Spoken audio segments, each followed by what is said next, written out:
Namaskar everyone. Myself is Dr. R.A. Verma, Associate NCC Officer, 52 Battalion NCC Deoria. Today we want to discuss about the military history, Indian military history. इस military history के तहत आज हम अपने कैडेटों को भारत के कुछ सफलतम जनरल के बारे में बताना चाहते हैं। इन सफलतम जनरल में सबसे पहला नाम आता है, वो है जनरल के.एम. करियप्पा।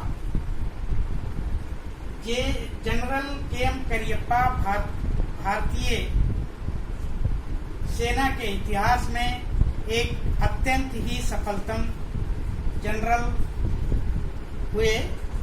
इन्होंने भारत के स्वतंत्रता प्राप्ति के बाद 15 जनवरी 1949 को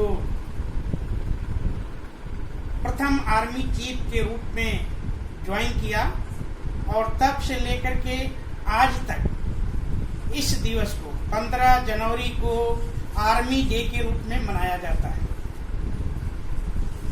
जनरल के.एम. करियप्पा का सबसे बड़ा योगदान है कि इन्होंने भारतीय सेना का राजनीतिकरण होने के सख्त खिलाफ थे और इन्होंने इस फील्ड में जो कदम उठाया वो आज तक चलता आ रहा है। भारतीय सेना आज भी राजनीति से दूर रहती है। इन्होंने राजनीति से सेना को दूर रखने के लिए उस समय तत्कालीन समय में इंडियन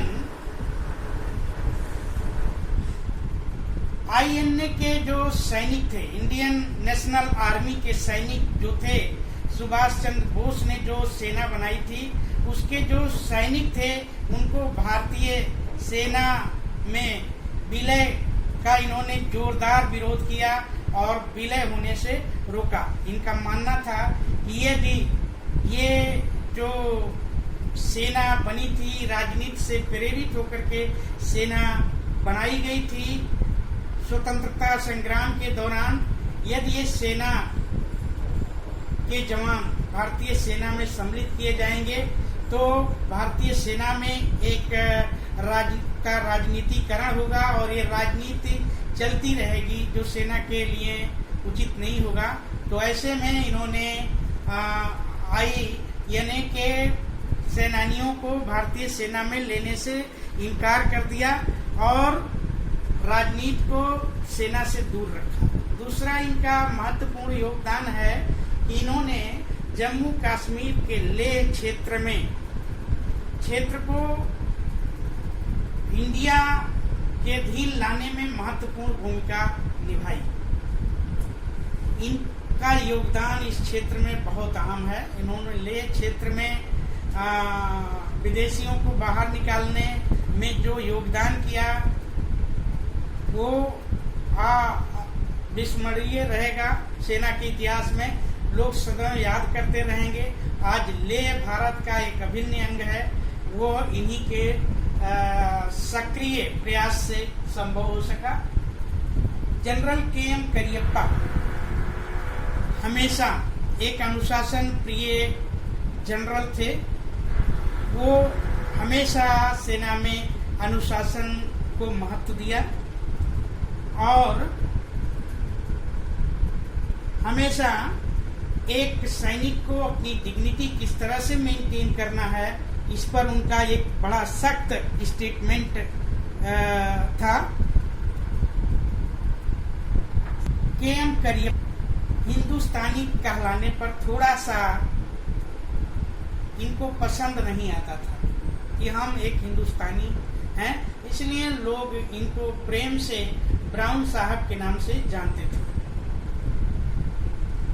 एक अंग्रेज अफसर की अफसर की पत्नी, चूंकि इनका नाम काफी जटिल था के.एम. करियप्पा, तो के.एम. करियप्पा जटिल होने के कारण इनको डायरेक्ट कीपर के नाम से पुकारती थी, इसलिए इनका एक दूसरा नाम कीपर भी था। तो ब्राउन साहब और कीपर इनके दो उपनाम थे, इसके नाम से ये पुकारे जाते थे।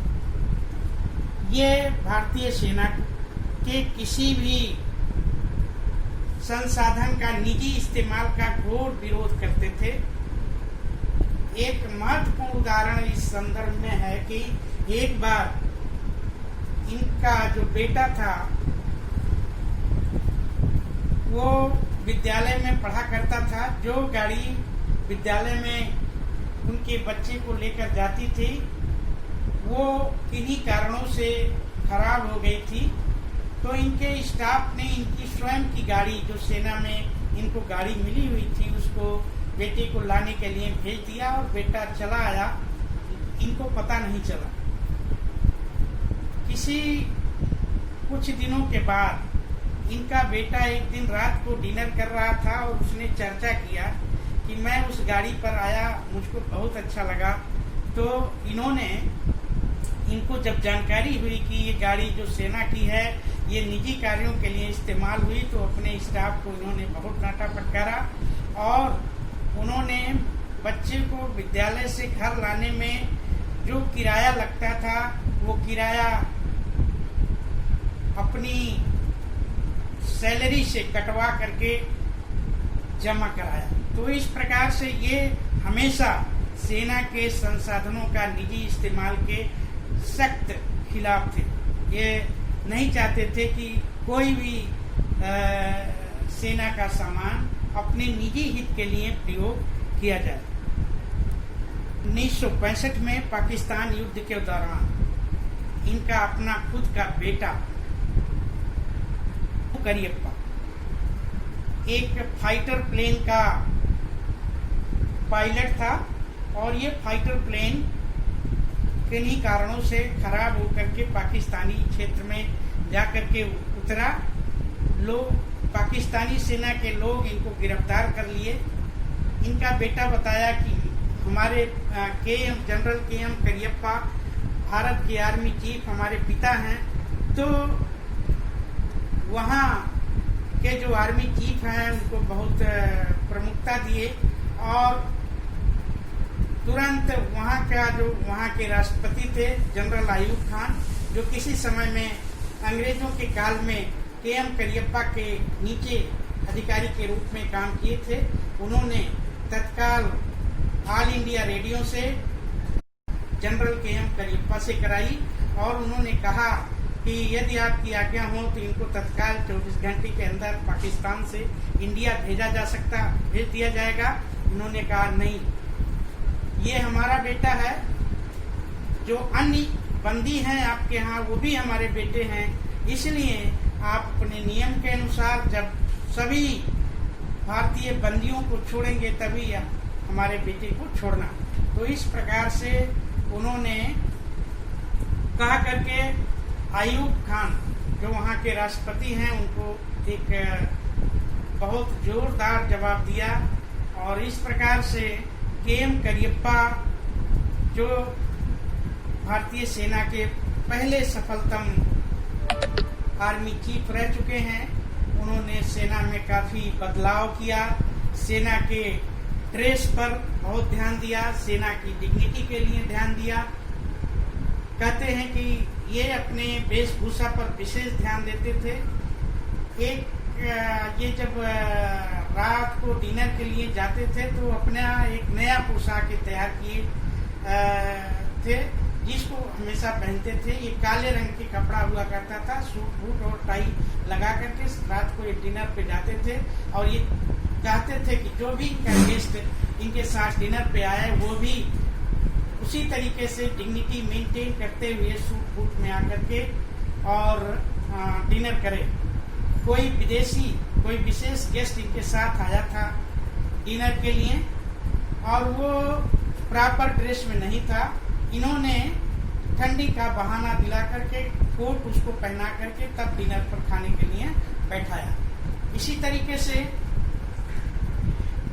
एक बार इनके बेटी का मंगेतर जो था वो भी डिनर पर आया था और इनके साथ भोजन करना चाहता था, लेकिन सूट बूट में ना होने के कारण इन्होंने डिनर पर साथ भोजन करने से इनकार कर दिया। तो इस प्रकार से ये अपने उसूलों के बहुत पक्के और ईमानदार थे और इन्होंने सेना में बहुत से बदलाव किए, बहुत सी एरिया को ऑक्युपाई किया।